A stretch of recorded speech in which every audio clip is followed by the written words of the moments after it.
start with verses 31 through 33.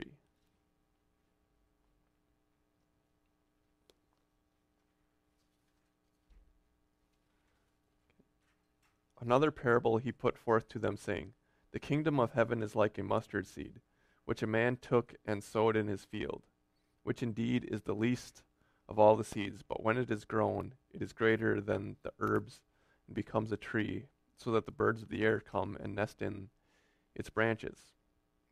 Another parable he spoke to them. The kingdom of heaven is like leaven, which a woman took and hid in 3 measures of meal till it was all leavened.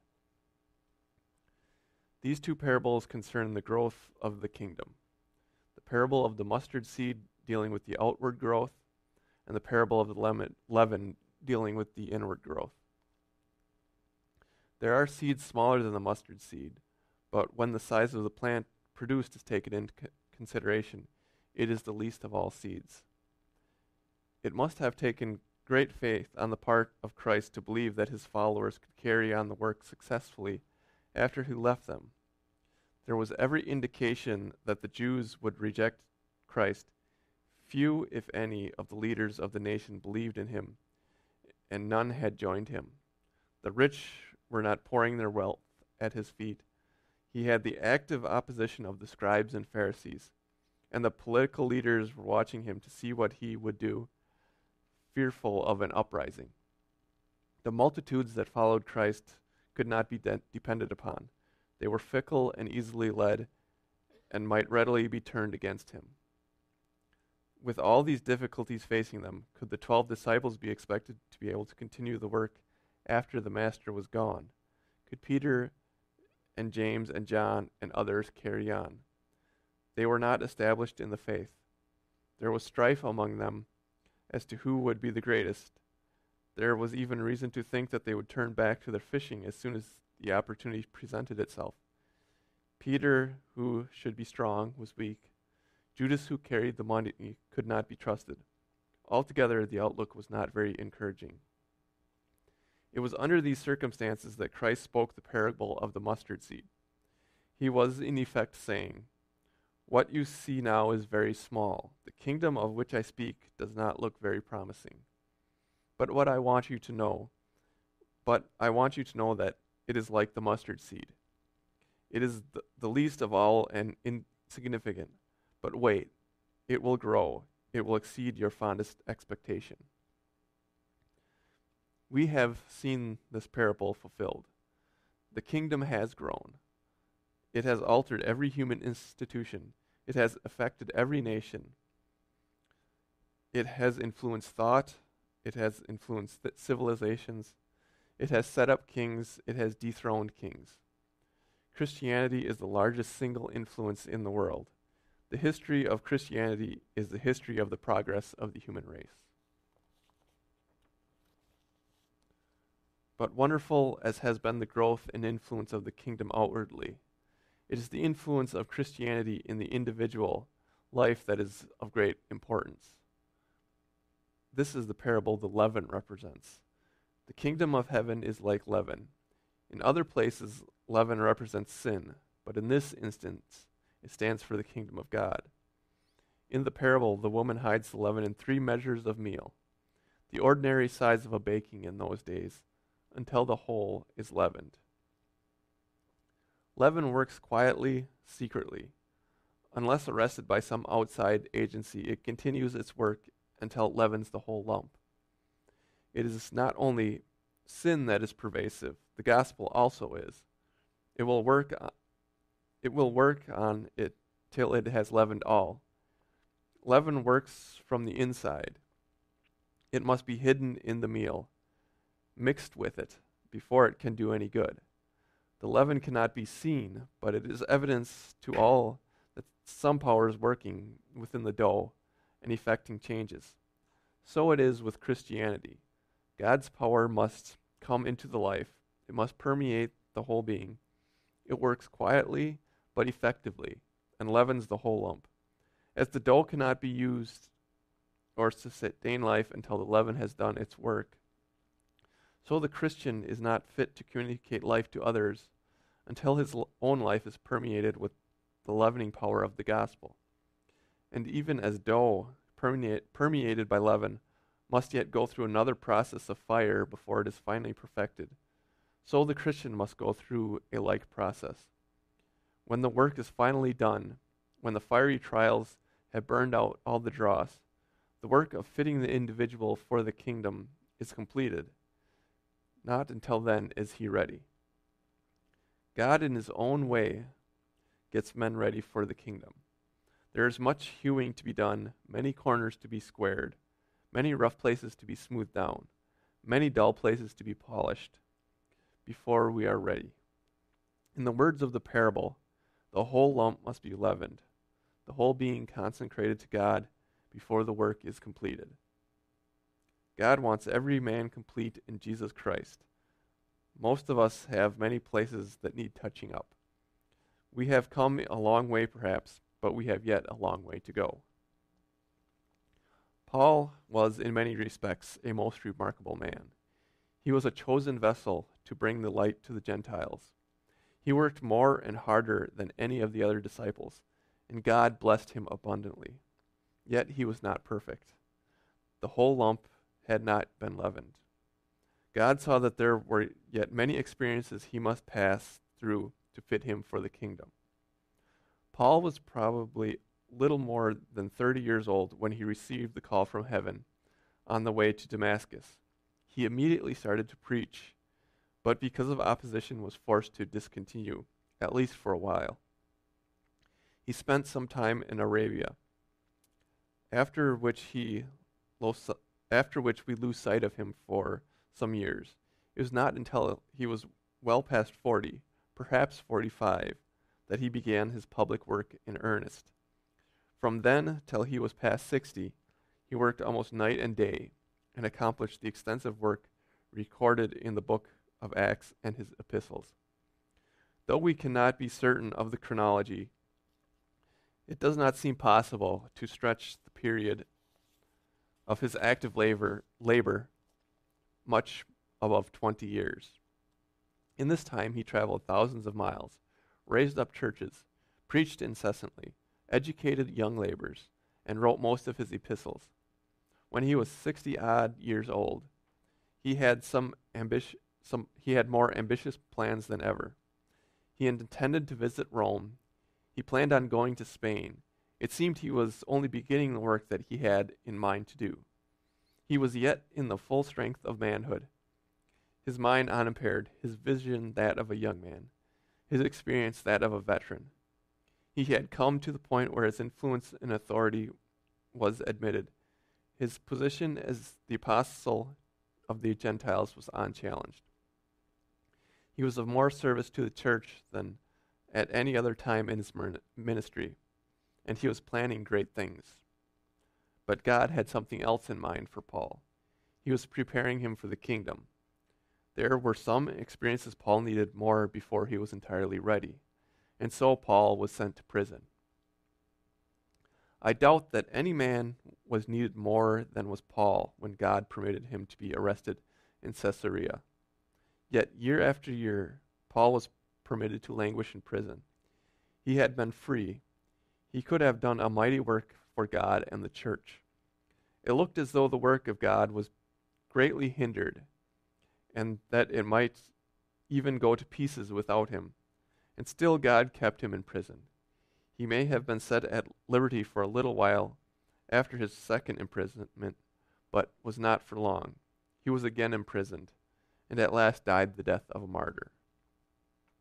Why did God permit this?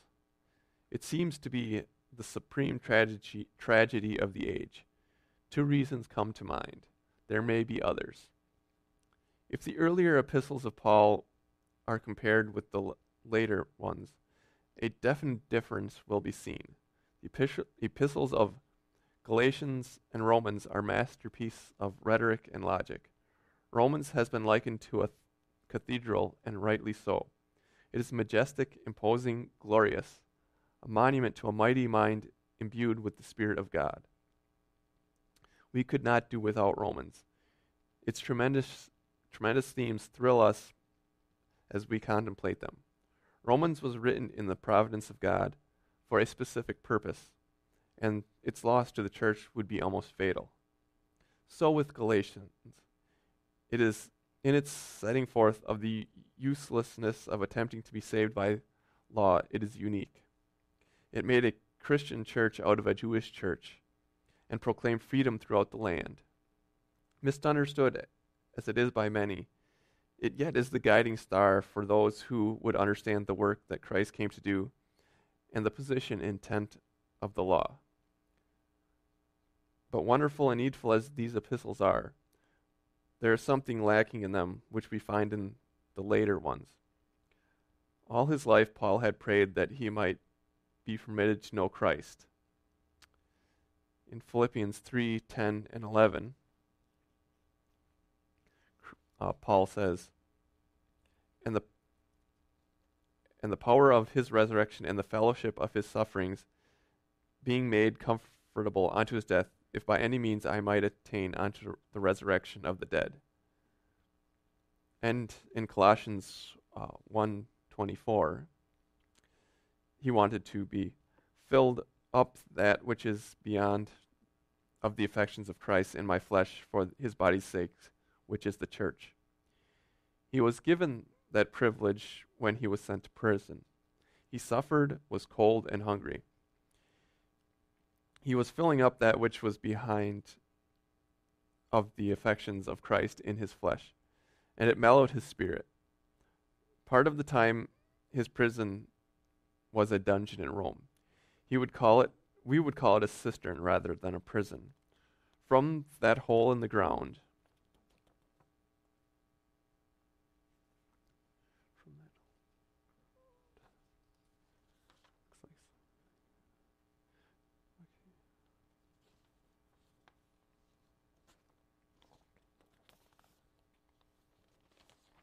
my pages are stuck together. There we go. From that hole in the ground issued some of the most sublime and sweetest truths of the gospel. Paul could never have written Philippians, Ephesians, or Colossians unless and until he had passed through the deep experience which he did in prison. Hear him writing under these conditions in Philippians 2:17 and 18. Yea, and if I be offered upon the sacrifice and service of your faith, I joy and rejoice with you all. For some cause also do you joy and rejoice with me. And Philippians 4:4, rejoice in the Lord always, and again I say rejoice. All his life, Paul had been a diligent worker. He had labored himself, but made others work also. He had slight patience when Mark became homesick and left him. He had a sharp contention with Barnabas, so sharp that they separated. He had another tilt with Peter, and withstood him to the face because he was to be blamed. He accused him of dissimulation, and it appears that Paul was right. Any man who wanted to take his ease or was unwilling to work hard would not feel at home in Paul's company. He was the kind of man that was needed for the time, and he did the work which the Lord wanted him to do. There are times when men must be made to toe the mark, and Paul could make men do it. He was small of stature, but no one could run over him. Paul was the man needed for the time. Some might even call him stern, but that is the kind some men need to make them work. Even in this matter, Paul was a chosen vessel. But Paul, in his own life, needed a little more of the softening influence of the Spirit of God. This he received through his hard prison experiences. Year after year, Paul became more like his master. He had prayed for it, and it was granted him. He was filling up in his own flesh that which was behind the suffering of Christ. Paul's imprisonment accomplished two things. It mellowed the spirit of Paul, put the finishing touches to a consecrated life, and made him more like the Master. And it gave to the church such books as Ephesians, Colossians, Philippians, and the books of Timothy and Titus. What the early church lost in the imprisonment of Paul, the church throughout the ages gained in the wonderful appealing epistles resulting from Paul's prison experience. At times, God puts men aside for a little while to do a work in and for them that cannot be done in any other way. So John the Baptist was imprisoned at the height of his career. John the Revelator was confined to the Isle of Patmos. Moses was sent to the wilderness. Jeremiah was subjected to a series of imprisonments. Luther was confined in Wartburg. Bunyan was placed in jail. Christ was in the wilderness for 40 days. All these events, which meant much to the men concerned, they have also meant much to the church. God wanted the leaven to leaven the whole lump, to transform the whole man. May God give us grace to let him have his entire way with us. He wants to prepare us for the kingdom. He is doing his best to get us ready. He is even willing to let us through hardships for our own good. It is for us to yield to the mighty working of his Spirit in us. Let's turn to Matthew 13 and read verses 44 through 46. Verses 44 through 36, Matthew 13. Again, the kingdom of heaven is like the treasure hidden in a field, which a man found and hid. And for joy over it, he goes and sells all that he has and buys that field. Again, the kingdom of heaven is like a merchant seeking beautiful pearls, who, when he had found one pearl of great price, went and sold all that he had and bought it. Let this fact be emphasized. A parable is given to teach one main lesson. All else is secondary. We need not attempt to find an application for every little thing that is mentioned in a parable. It is so with the parable before us, that of the treasure hid in the field. The chief point, the chief lesson lies in the fact that the man, having found a great treasure, was willing to sell all he had to get possession of it. This is the most important lesson. It takes all to get the treasure. However much or little a man may have, he cannot buy it with a part of what he possesses. Unless he is willing to give all for that treasure, it cannot be his. Not all people are willing to pay such a price. Some are willing to give much, but they are not willing to give all. They wish to keep some for themselves, but they also wish to have the treasure.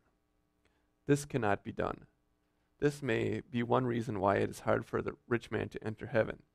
He must give up so much. The poor give much less, yet they obtain the treasure. Whatever, in either case, it is not the amount that counts. It is what is given, but it is not what is given, but what is left that is reckoned. That is why the poor widow who gave her 2 mites is said to have given more than the rest. She gave all she had.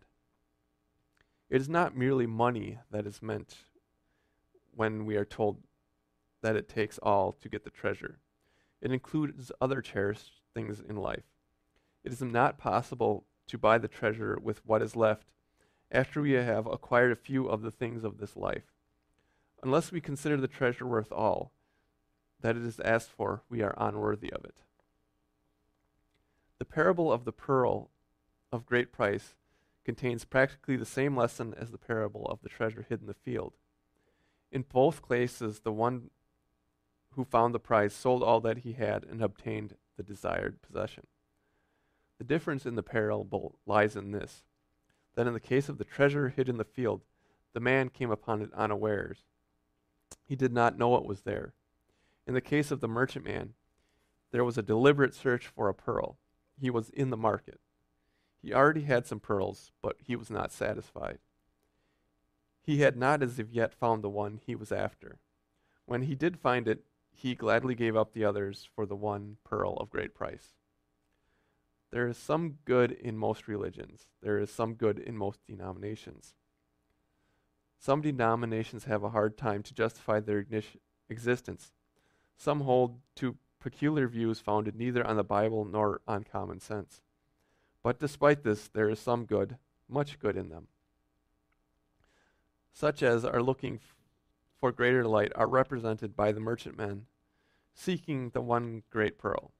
There are people belonging to sects that have done and are doing much good in the earth, but they are not satisfied where they are. They are looking for something better. They are looking for the one great pearl, and someday it will dawn on such that the simple expedient of deciding to follow the Master, casting aside all other allegiances, will result in an experience that will cause them gladly to resign all to follow Jesus. I have mentioned in another place that the time will come when all true Christians, wherever found, will rally around the banner that will summon Christians of all creeds to gather to the defense of the faith that is threatened with extinction by the inroads of skepticism and criticism in modern garb. We are nearing the time when the call will sound, when it must sound. Not all Christians will be persuaded to join this or that church, but they can and will be persuaded to rally about the faith of Jesus. And this is enough. We need no other creed. The faith of Jesus embraces all we ought to believe, and it omits nothing. On such a creed, all true Christians can and will unite. Now continuing in Matthew 13, we'll read verses 47 and 50. Again, the kingdom of heaven is like a dragnet that was cast into the sea and gathered some of every kind, which when it was full, they drew to shore. And they sat down and gathered the good into vessels, but they threw the bad away. So it will be with the end of the age. The angels will come forth, separate the wicked from among the just, and cast them into the furnace of fire. There will be wailing and gnashing of teeth. This is the last of the parables of the kingdom as recorded by Matthew. It deals with the same subject as the parable of the wheat and tares, and concerns those who are members of the church. We learn from this parable that what we also learn by observation, that not all that are in the church are what they should be. There are some of every kind, some good, some bad. They have all been drawn in by the net, and together they constitute the visible church on earth. It is clear that not all that are in the church are saints. Some have the idea that membership in the church helps, if it does not assure salvation. Let us be undeceived. No one is saved merely because they are a member of a church. In the end of the world, the angels come forth and sever the wicked from among the just, and shall cast them into the furnace of fire. There shall be wailing and gnashing of teeth. Let it be noted that the judgment here brought to view is not the judgment of the good on the one side and the wicked on the other side. It is the judgment of the good and the bad in the church. It concerns those that have been drawn in by the gospel net. Not all who have thus been caught will be saved.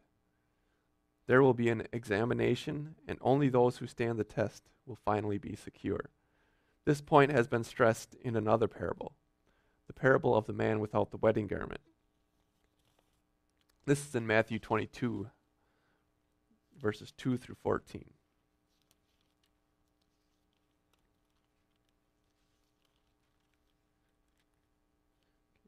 Matthew 22, starting with verse 2. The kingdom of heaven is like a certain king who arranged a marriage for his son, and sent out his servants to call those who were invited to the wedding, and they were not willing to come. Again he sent out other servants saying, Tell those who are invited, see, I have prepared my dinner, my oxen and fatted cattle are killed, and all things are ready, come to the wedding.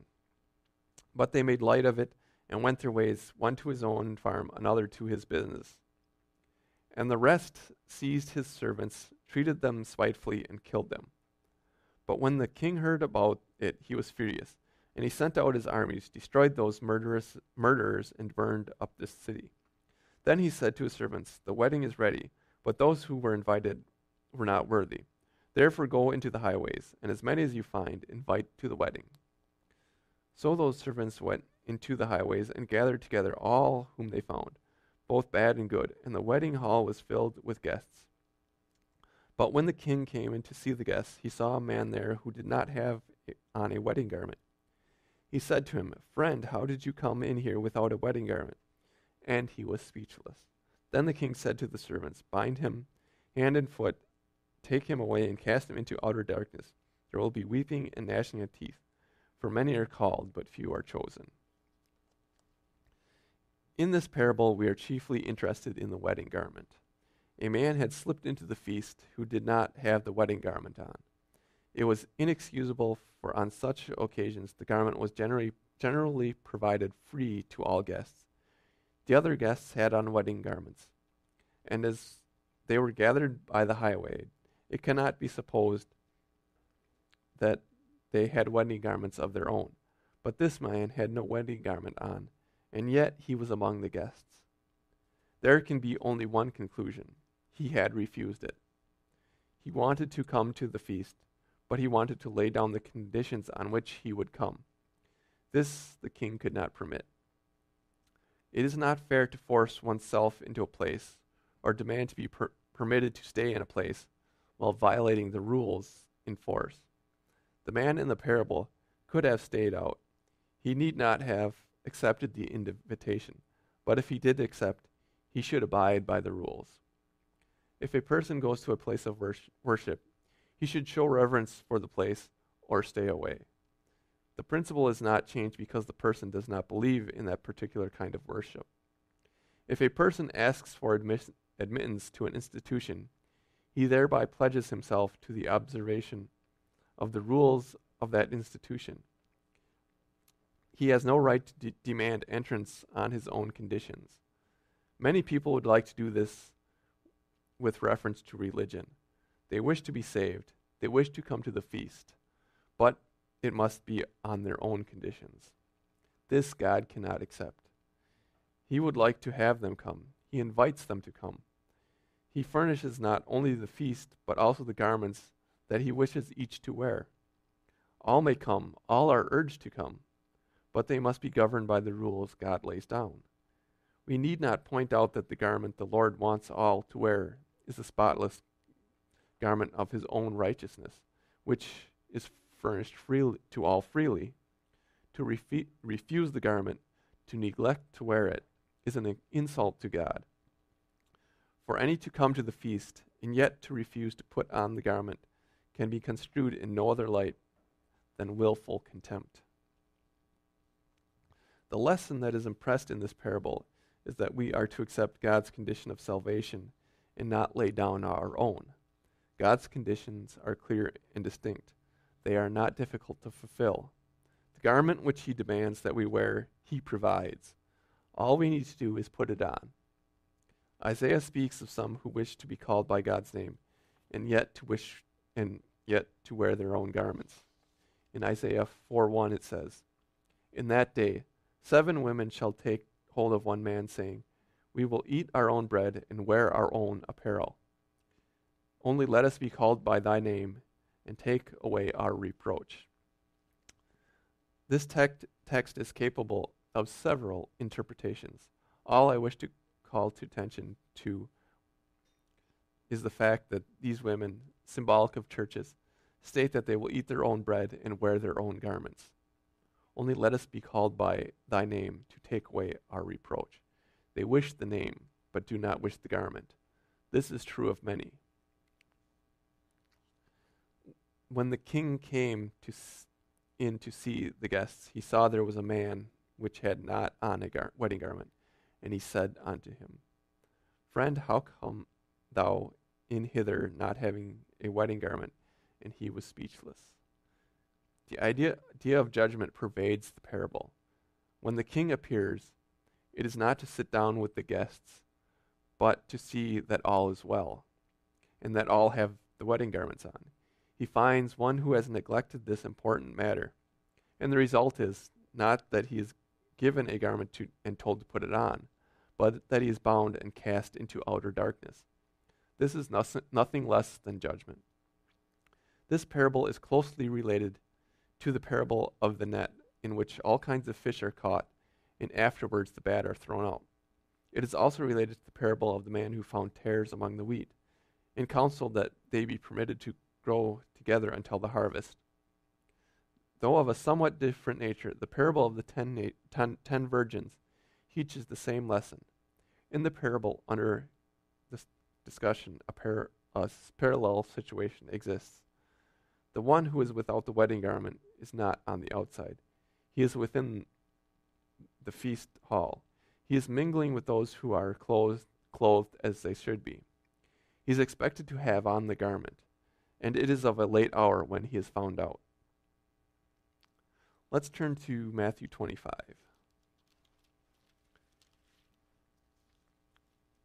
we'll read verses 1 through 13. This is the parable of the 10 virgins. Then the kingdom of heaven shall be likened to 10 virgins, who took their lamps and went out to meet the bridegroom. Now 5 of them were wise, and 5 were foolish. Those who were foolish took their lamps and took no oil with them, but the wise took oil in their vessels with their lamps. But while the bridegroom was delayed, they all slumbered and slept. And at midnight a cry was heard, Behold, the bridegroom is coming. Go out to meet him. Then all those virgins arose, trimmed their lamps.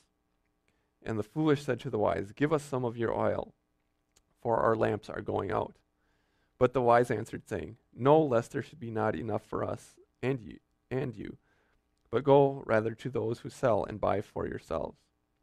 And while they went to buy, the bridegroom came, and those who were ready went in with him to the wedding, and the door was shut. Afterward the other virgins came also, saying, Lord, Lord, open to us. But he answered and said, Assuredly I say to you, I do not know you. Watch therefore, for you know neither the day nor the hour in which the Son of Man is coming. The parable of the 10 virgins teaches the lesson that those who wait for the Lord must be prepared to wait longer than they expected, that they must have extra oil or their lamps will go out. There are several minor lessons. Those who took extra oil have only enough for themselves, and hence cannot help the others. Willingness to go and get oil is not sufficient. They must have it, and some will knock on the door when it is too late. The main lesson, however, as stated, it will be noted that this parable begins with the word then. Jesus had just given his memorable discourse about his second coming, as recorded in the 24th chapter of Matthew. He had told of the signs that show that the day is nearing, and had ended by telling of the wise servant who gives his household meat in due season, and the evil servant who says that the Lord delays his coming. He had stated that the Lord of the servant shall come in a day when he looks not for him, in an hour that he is not aware of. And at that point, the parable of the 10 virgins appears, beginning with the word then. This has specific reference to the time when the coming of the Son of Man in the clouds is near. Notice that in the beginning there's not much difference between the wise and the foolish virgins. They all went out to meet the bridegroom. They all had lamps. They all had oil in the lamps. The lamps were all burning. All the virgins slept. They all awoke. Thus far, there is no difference. The difference comes in the fact that the wise had an extra supply of oil. They were prepared for an emergency. They were ready to enter in when the bridegroom came. There are many people who get along very well until an emergency arises. They can adjust themselves to the ordinary routine of life, but anything unusual throws them off balance, as it were. They do not have that little something extra which it takes to pull through an unusual situation. They are not prepared for what may come. Something extra is demanded of those who are living in or near the time of the Lord's appearing. They need an extra infilling of the Holy Spirit, the oil. They need to be prepared for delay. They need to be ready to spring to their feet at a moment's notice to meet the unusual. They must be God's Minutemen. Because the 5 wise virgins had an extra supply of oil in their vessels with their lamps, they were ready for the bridegroom. They were prepared for such an emergency. The 5 foolish virgins also went out to meet the bridegroom. They expected him to come and were sure that he would come before their oil had been consumed. They had not set a definite time for him to come, but they were sure he would not tarry beyond the time for which they had made preparation. The wise, on the other hand, were prepared for a long wait. The bridegroom might come as soon as the others expected, but he might tarry, and for this they wanted to be prepared. It was not lack of faith that made them believe that the Lord might tarry longer than the others expected. They were ready if the Lord should come in the first watch, but they did not want to be unprepared if he would tarry until the second or the third. They heeded the admonition, "Occupy till I come." The chief lesson, therefore, of the parable of the 10 virgins is that all be prepared to meet the Lord whenever he comes. Watch therefore, for you know neither the day nor the hour wherein the Son of Man comes. He might come as soon as the foolish virgins expected him, but he might also tarry. The parable brings to view the fact that he tarried, that he did not come as soon as some expected him. Because he tarried, some began to smite their fellow servants and eat and drink with the drunken. Others used the tarrying time to do the Lord's work. When he at last came, the wise had oil in their lamps and oil in their vessels. They were not taken unawares. The parables just considered present the common teaching that at some time there will be a division, a separation within the church of those who are ready and those who are not ready to meet the King. The separation takes place immediately before the final events occur. In the parable of fish, at the end of the world. In the parable of the virgins, at the time of the coming of the bridegroom. In the parable of the man without the wedding garment, at the time of God's marriage feast for his son. All these expressions have the reference to the time of the coming of the Son of Man, the second coming of Christ.